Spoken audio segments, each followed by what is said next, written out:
What's up guys, it's Sincerely Sierra and I'm back with another video. Welcome back to all of my followers and my viewers. If you are new, you know what to do.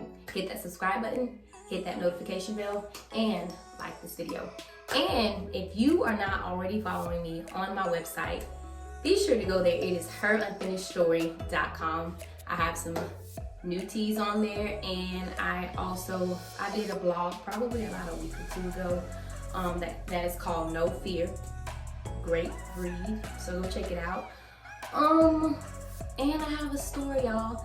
I'm gonna probably be doing like a closet clear out sale just to get rid of some stuff so I can bring some new inventory in for the fall. So go and check out my store. It is on herunfinishedstory.com website, so be sure to go check that out. Let's hop right into this video. Okay guys, I want to talk about some do's and don'ts when it comes to being a wife. If you are wanting to be a wife soon, or if you're already married, these are some things that I've learned. This month, October, will make 7 years that I've been married. Thank goodness. But I want to just talk about some do's and don'ts. So number one, some things that I've learned in the 7 years of marriage is, number one, always communicate. Always communicate. Always be sure to keep that open line of communication with each other.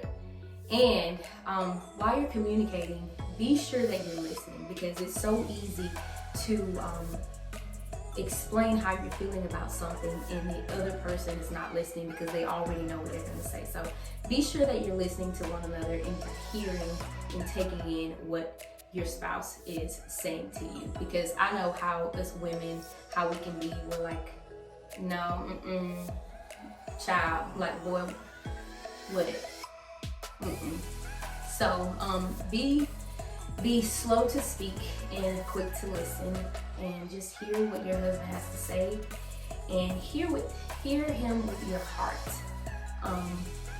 And another thing, including in communication, be sure that we are like understanding what they really mean, because I know there are times where my husband is communicating to me how he's feeling about something, and I can misinterpret what he's saying, what his heart or what his motive is behind what he's saying, and so he has to break it down a little bit more for me to understand. Okay, right. Number two, the do's is to compromise. Learn how to compromise. You know, it's all about give and take. It's all about, you know, working things out. Like, before I got married, I was selfish. I just did what I wanted to do. Didn't have to think about how anybody felt about anything. I just did it. And so I have to be mindful with decisions I make, just to make sure I include my spouse. And he's not like that when it comes to me making decisions, because he knows how I am with making decisions. But I learn to just include him in everything that I do. Okay. Number three, make sure you are dating your husband.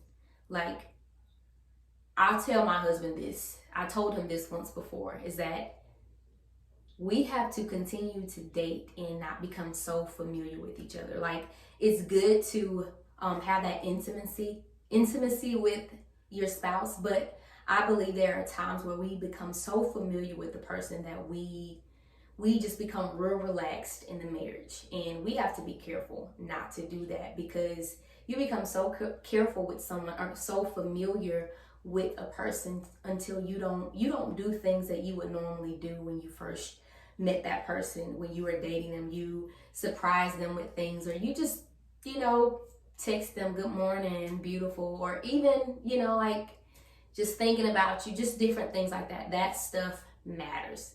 And I know that my husband and I, we've been married for 7 years, and I still look forward to him kissing me on my forehead when he leaves for work. And I still, you know, I'll text him in the morning after me and the baby have gotten up for the morning. I'll text him and be like, good morning, I'm thinking about you. I hope you have a wonderful day, and what do you want for lunch when you come home?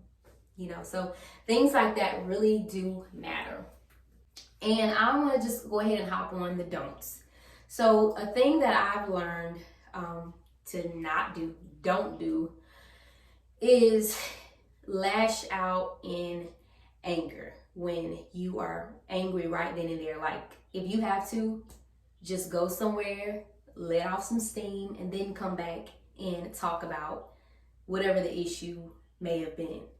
Because I know me, I have went off on the handle, just like just going off, and it did not represent Christ. It didn't represent my belief. And so there were times I had to go and repent and also apologize to my spouse for not honoring him as my husband, and I would repent to God for not exemplifying a godly wife.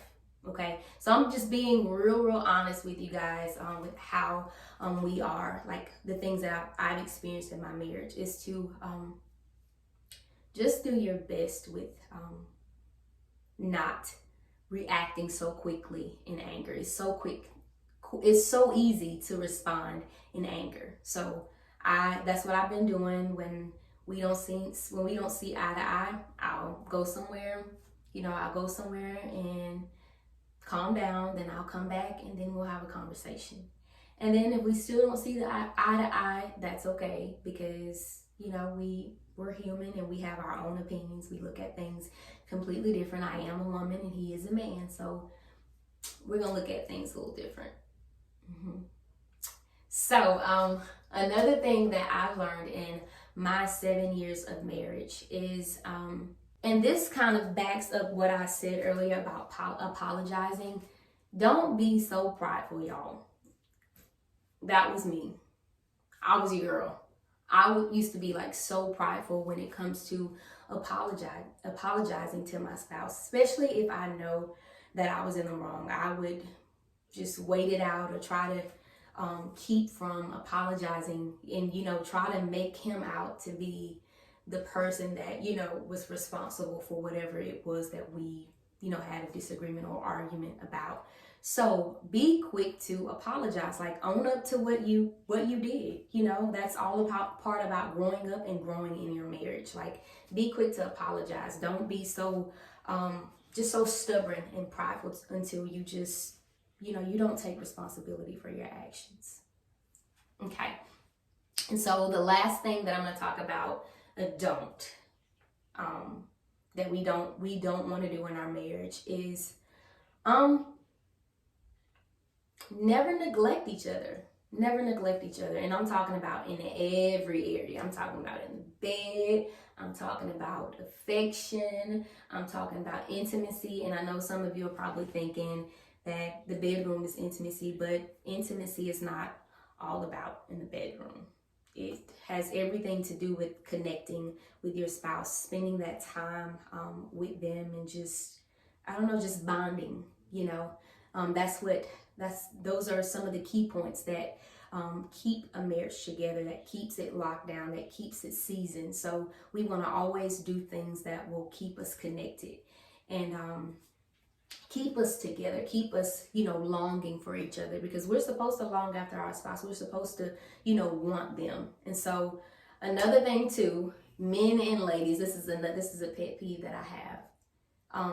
When you've been married for a long time, or even for a short period of time, we need to keep our appearance up. Like, when your spouse met you, they weren't thinking about your mind. They weren't looking at your mind. They weren't looking at, some of you have probably been attracted to your spouse by the way that they talk, the way they articulated their words, or how they carried themselves. But all of that still, I feel like, comes out in the way that you look. Like, let's keep our appearance up. Let's keep our spouses wanting us. Men, don't y'all gain weight, be getting all big. And even, let me just say this, because I'm not really directing this so much towards the women, because we have children, and I feel like we get a pass because we have children. Don't get me wrong, like, stay healthy, exercise as much as you can, and don't beat yourself about it when you can't. I'm talking to the women. We have children and our bodies change, and so I want to encourage the men, like, don't give us women a hard time. My spouse has never given me a hard time. I gained a lot of weight after having 2 children. But I was able to get some of it off. I still have a little bit, but I think I'm a pretty good size, and I think I'm about 152. But let's not become unattractive to our spouses. Like, don't, I was doing that at some point after I had a baby. Like, y'all, I would wear a gown all day with my hair bonnet on, and I would just, I don't know, just look like a rag doll, like unattractive. My husband gets home from work, and, like, he don't want to come home to that. He don't want to come home to a woman, looking like I don't know, just looking a mess. And so I've learned, like, now with me starting my business and different things like that, even though I can do my business from home and work from home, I still need to dress up. And when I say dress up, I'm not talking about like corporately, like dressing up like I'm about to go, have a whole business meeting. I'm talking about, like, something as simple as a shirt and some jeans, to kind of get you in the mood to make you want to, dress up and just be welcoming, because I found that dressing up and sprucing myself up, it gets me going. It puts me in that mood. And so, yes, make sure you are giving your spouse something to want, something to long for, because nowadays, it's so much stuff out there. There's no reason for us to not be attractive to our spouses. And I get it. I'm just talking about, don't let this be an everyday thing that you are doing, So that's it, guys. So I hope you guys enjoyed this video as much as I enjoyed talking to you guys about the things that I've learned and the things that I am unlearning in my marriage of 7 years. Come October the 12th, we'll have been married for 7 years. So thank you guys so much for tuning in. I'll catch you guys in the next video. Peace.